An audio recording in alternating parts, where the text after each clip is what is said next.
아마존은 지구의 허파라고 불리는 곳입니다. 아마존의 거대한 열대우림에서 나오는 산소양이 엄청나기 때문이죠. 생물이 숨을 쉬는데 쓰는 산소를 만드는 것은 바로 식물입니다. 이 식물이 만들어낸 산소를 우리 동물들이 들여 마셔서 살 수 있게 하는 것이죠. 식물은 물과 이산화탄소를 빛에너지를 이용해 광합성을 시켜 양분을 만들어냅니다. 그러나 양분만 나오는 것이 아니라 산소도 같이 발생하게 됩니다.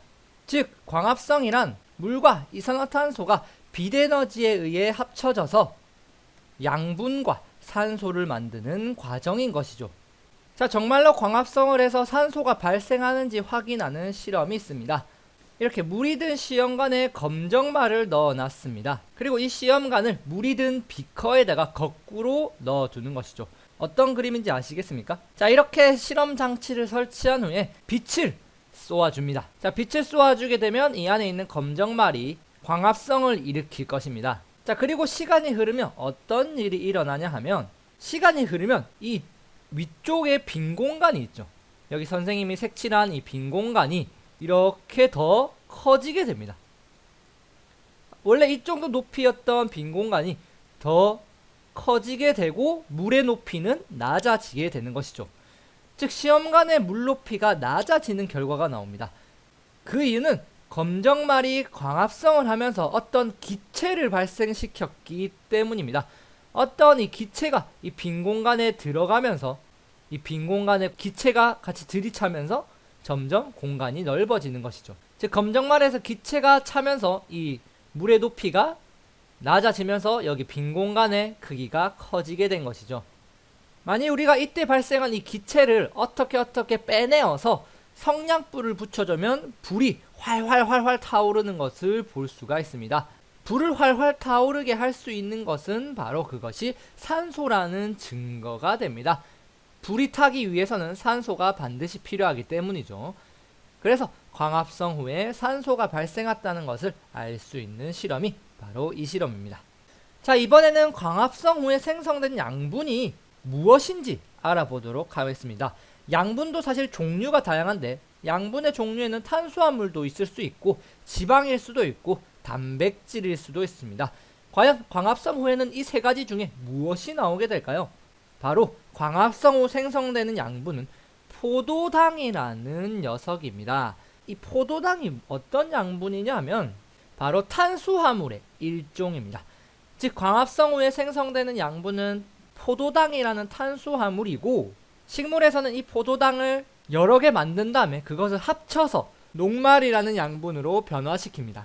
즉 다시 정리하면 광합성 후에 생성되는 양분은 포도당인데 여러 개의 포도당을 합쳐서 녹말이라는 형태로 저장하게 됩니다. 그래서 감자, 고구마 등 식물에서 얻는 음식들에 녹말이 많이 들어있는 것이죠. 결국 광합성은 물과 이산화탄소가 빛에너지를 이용해 포도당과 산소를 만드는 과정이었던 것입니다. 이때 만들어진 이 포도당이 식물이 자라는 데 이용되는 양분인 것이죠.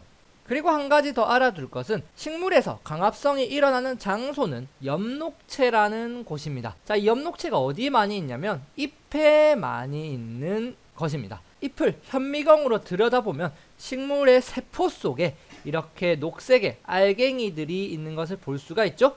이 녹색의 알갱이들이 바로 엽록체입니다. 이 녹색의 알갱이들인 엽록체에서 광합성이 일어나게 됩니다. 실제로 엽록체에서 광합성이 일어나는지 확인해보는 실험이 있습니다. 광합성을 활발하게 시키는 검정말을 준비합니다.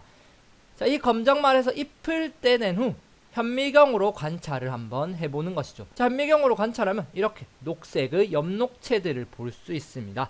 이것은 식물 세포들이죠. 이 세포들 속에 녹색의 알갱이들, 엽록체를 볼 수가 있죠. 자, 이러고 나서 이 검정말을 알코올에 넣고 물중탕을 시킵니다. 즉 높은 온도에서 끓이는데 이렇게 되면 검정말의 녹색의 색깔이 탈색이 되어서 무색이 됩니다. 자, 그래서 이렇게 탈색된 검정말에다가 아이오디나 칼륨 용액, 일명 아이오딘 용액을 떨어뜨려 줍니다. 자, 이 아이오딘 용액은요, 녹말과 만나면 청남색으로 변하는 용액입니다.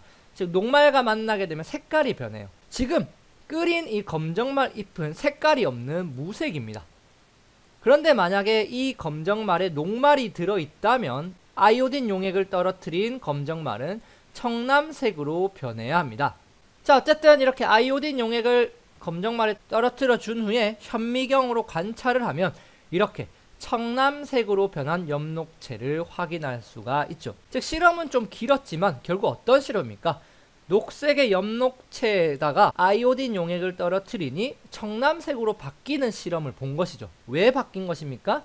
그렇죠. 엽록체에 녹말이 들어있다는 것을 말해주는 거죠. 즉 녹색의 엽록체에 녹말이 생성되었으니까 아이오딘 용액과 만나서 청남색으로 바뀌게 되는 것이죠. 이것을 통해 광합성의 장소가 엽록체라는 것을 확인할 수 있습니다.